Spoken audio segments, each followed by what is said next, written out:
Welcome to Expecting Christmas Adventus. If you are unfamiliar with the Christian liturgical year, then you may have only heard of Advent and associated it with some candles around the Christmas season. Now, some know that Advent season is a focus on expectation and thinks that it serves as an anticipation of the birth of the Christ in the few weeks leading up to Christmas. While this is part of the story, granted a large part, there's so much more to Advent.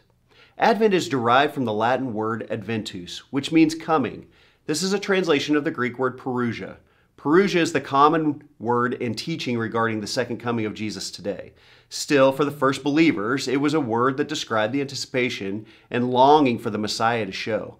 And around the 4th and 5th centuries, church leaders in Spain and Gaul used Advent as a season of preparation for the baptism of new Christians, culminating in the Feast of Epiphany in January. It was a celebration of God's incarnation, recognizing the visit of the Magi to the Christ child, his baptism in the Jordan, and his first miracle in Cana. Now, during this season, Christians would prepare to celebrate by practicing confession, prayer, and fasting. Over time, Advent became connected to the Christmas season as Christians celebrated the first coming of Christ by eagerly anticipating his return. So today, we invite you to use the Advent season for these reasons.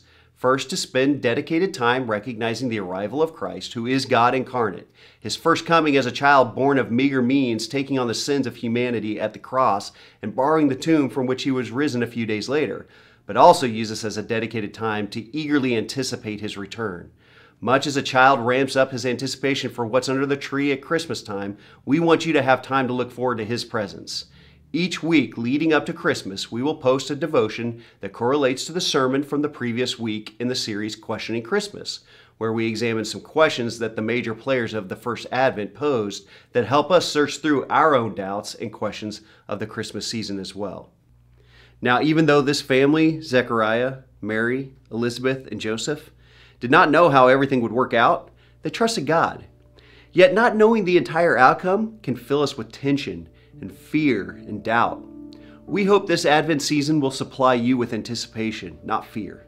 Perhaps this season you will experience the peace that transcends understanding as you eagerly expect the presence of the Lord. One more thing, if you'd like to do this daily, many resources and devotions can help. Two that we suggest are Darrell Johnson's The Most Wonderful Time of All Years and the Christian History Institute's The Grand Miracle, helping our time together in these devotions prepare our hearts as we are expecting Christmas.